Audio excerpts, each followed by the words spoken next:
So here are standard integrals. Some of them we've done already. We've already done the power rule. And that's what this first one says. You just add 1 to the exponent and divide by that exponent afterwards. But that's been mainly the kind of integration we've done so far. Some of the other standard integrals are just based on the regular derivatives we did before. But some of them are hard to see. I think the second one is the hardest to see. Because if you had a -1, you're going to be tempted to use the power rule and just add 1 to the exponent. But if I add 1 to the exponent and divide by the exponent, can you see that you'd get x to the 0 divided by 0, and then all of a sudden you're like, ooh, something's wrong. So be able to remember that since the derivative of the natural log is 1 over x, if I have 1 over x and I work backwards, I'm going to get natural log of x. Now, the derivative of e to the x is e to the x. So the derivative of e to the kx, if we derive, you would get e to the kx, but it's a chain rule, right? So you would have to multiply by k. So if you were integrating e to the kx, you would have e to the kx, but since the derivative would have a multiply by k, in order to cancel that out, the integral has to have a divide by k.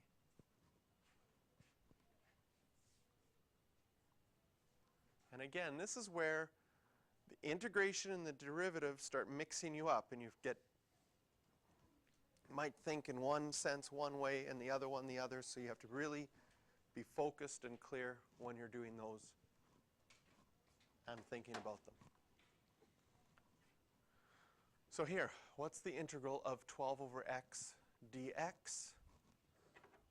Do you see the 1 over x? Okay. To see it even better, we can use one of our integration rules from before, saying that a constant can be brought out in front of our integral. So the integral of 12 over x is really the same as 12 times the integral of 1 over x. And that's going to equal the natural log of x plus c.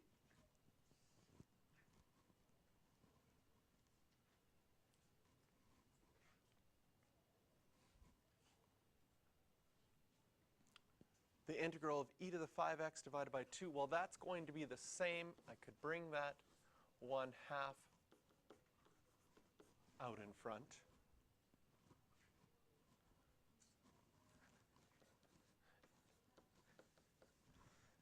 And since e to the x is e to the x, we would still have an e to the 5x. But since if you were doing the derivative, you'd have to multiply by 5. For the integral here, we'd have to divide by 5 plus c, multiplying this out. We get e to the 5x over 10 plus c.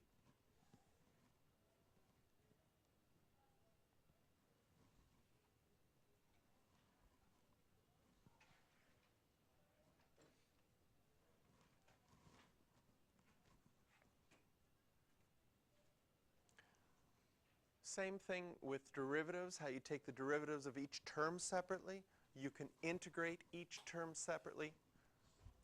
So looking at these, are they all in a form that we can integrate? Yes, they are. The integral of 7x will be the one where you add 1 to the exponent and divide. Minus 3 over x, do you see the 1 over x there?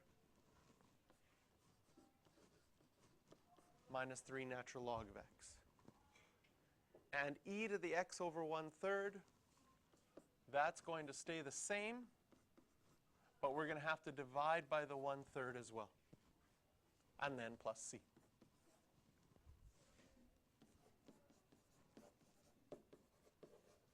So just simplifying our complex fraction, multiply by the reciprocal.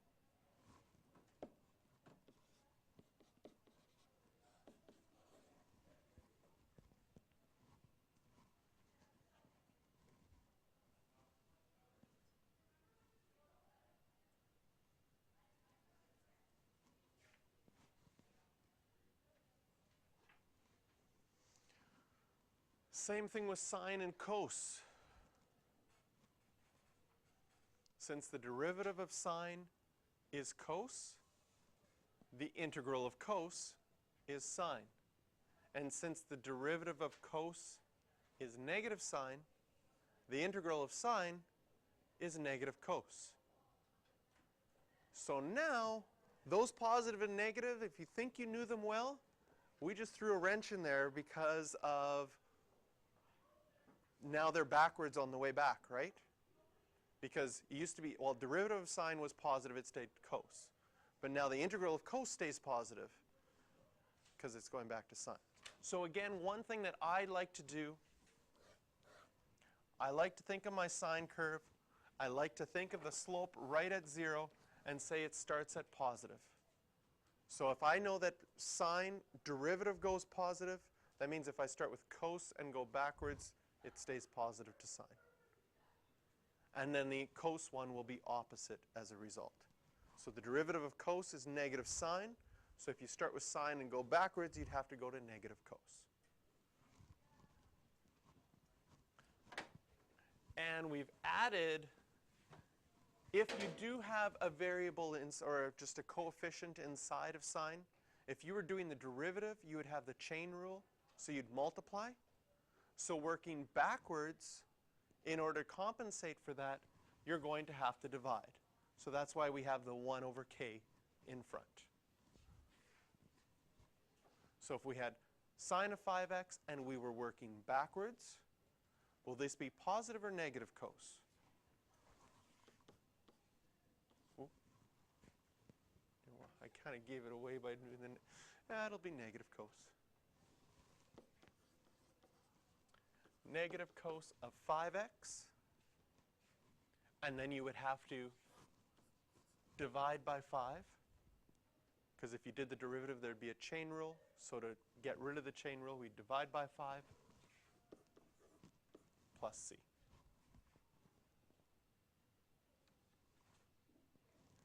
And the last one that we're going to do,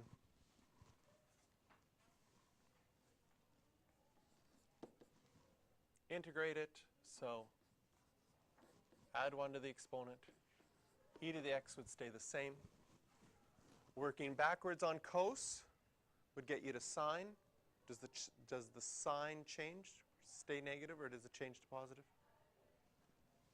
Stays negative. And we would have sine of x over 3. Have to divide by 3 as well.